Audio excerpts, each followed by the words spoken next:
Greetings, Jillian and Jonathan, American History 2, talking about the Clinton administration in the 1990s.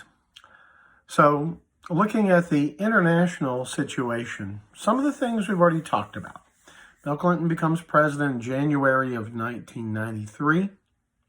He would remain president until January 20th, 2001.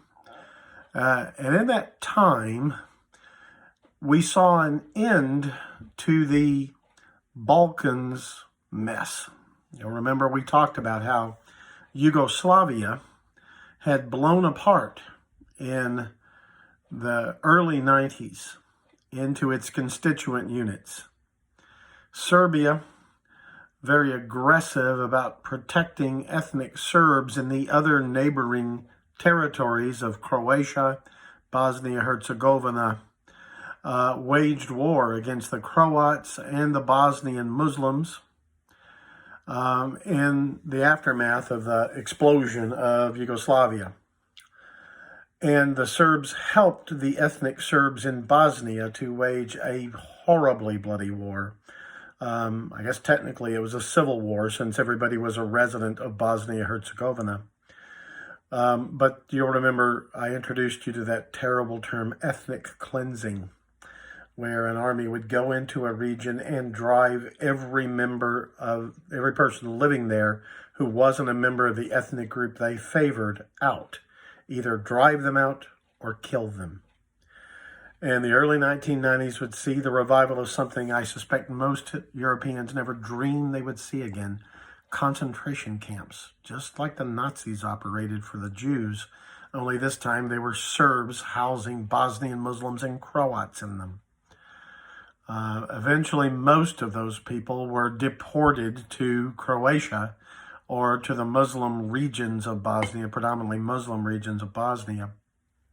But oftentimes horrible things were done there I don't want to get into. But they were awful places. And I told you about massacres, especially the most notorious, the Srebrenica massacre, where thousands of Bosnian men and boys were gunned down simply for being Muslims by a Serbian army. Well, all that finally reached an end with the so-called Dayton Accords. Dayton, Ohio, representative of the various ethnic groups and nations, came to an Air Force base, a U.S. Air Force base in Dayton, Ohio, and under an Ambassador Holbrooke's guidance, they reached an accord which has more or less held till this day. So Serbia, I can't recall if Yugoslavia technically still exists. There is a very tiny republic called Montenegro that stretches between Serbia and the sea, the Adriatic Sea. It's very small, about the size of a Texas county, called Montenegro. And for a long time, all that was left of Yugoslavia was Serbia and Montenegro united together. I cannot recall if Montenegro was ever granted full independence from Serbia and Yugoslavia formally ended. I think it has. But in any event, the Serbians, for something like 96% of the population of Yugoslavia anyway, and totally dominated the Montenegrins, so it wouldn't really matter.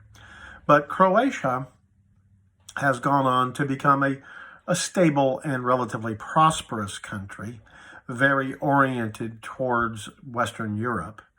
It's a Catholic country. Slovenia is an overwhelmingly Catholic country, and it's been integrated into the European Union. It's perfectly normal European country now. Used to be part of Yugoslavia, but it transitioned extremely easily. It's an alpine country like Austria and Switzerland and the Julian Alps. As I said, Serbia is its own country. They are closely allied to Vladimir Putin's Russia. You'll remember Pan-Slavism before World War I? Well, Pan-Slavism is still alive and well, and the Russians still protect their little Slavic brother, Serbia, with a fervent passion.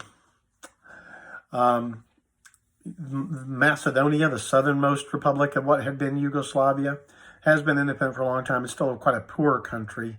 The Greeks stopped for a very long time any major aid going to Macedonia because of the name. They wanted to have exclusive rights to the name Macedonia for the region of Greece that's called Macedonia.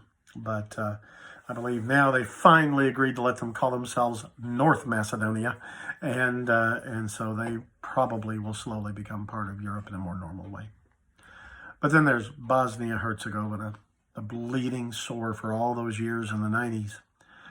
It is still subdivided into 3 ethnic enclaves, an area which is mostly Bosnian Muslim, an area which is almost entirely Bosnian Serb, and an area that's almost entirely Bosnian Croat. Technically, these 3 regions are federated into a national government with a 3-person leadership, one of whom is guaranteed to be the president, and that's a Bosnian Muslim, and the other 2 Serbs and Croats. But this country is very poor.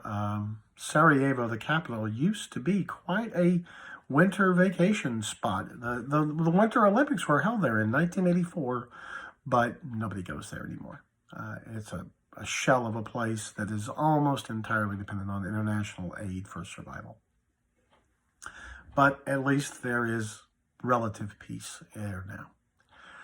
That is an accomplishment of the Clinton administration. One major failing of the Clinton administration was Somalia. Somalia is in the Horn of Africa. It's in the easternmost piece of Africa, south of Saudi Arabia, if you look at a world map.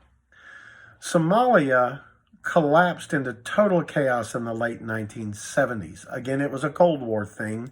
The Soviets funded communist guerrillas. The Western countries, including Italy, which once had been colonial master there, funded anti-communists.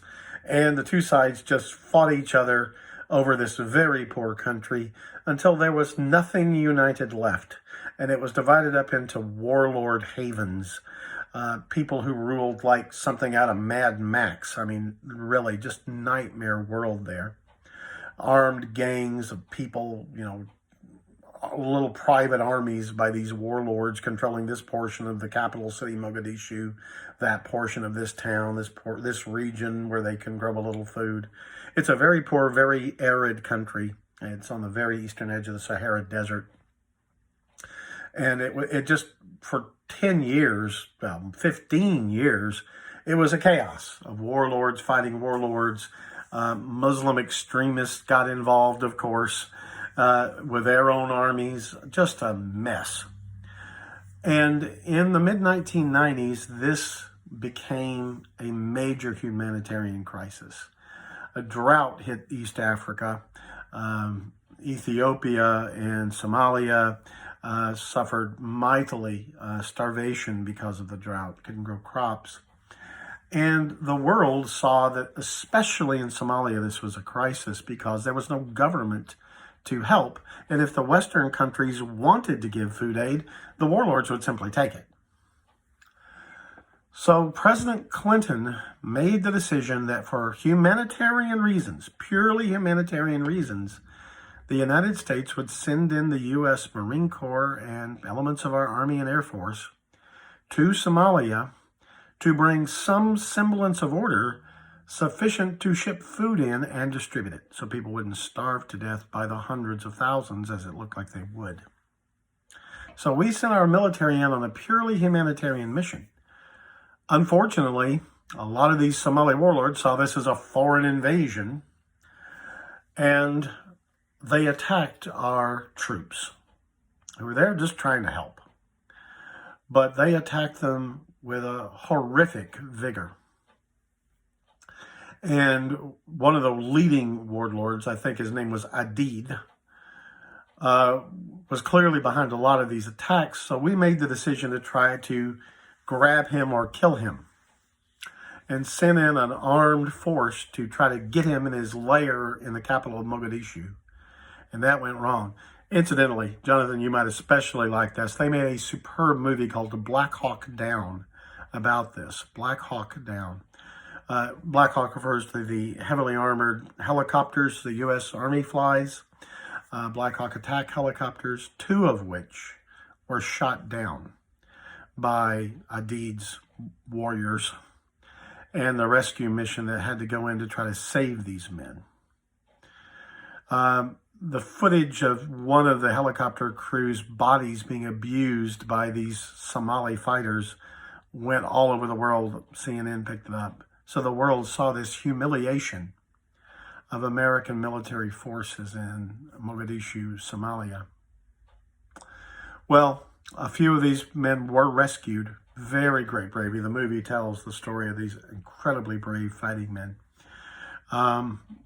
Heroism, unquestionably. But, after that, the American public had no stomach to keep American troops in a place to be attacked by people who were just there to help. We had no reason to be there other than to feed hungry people.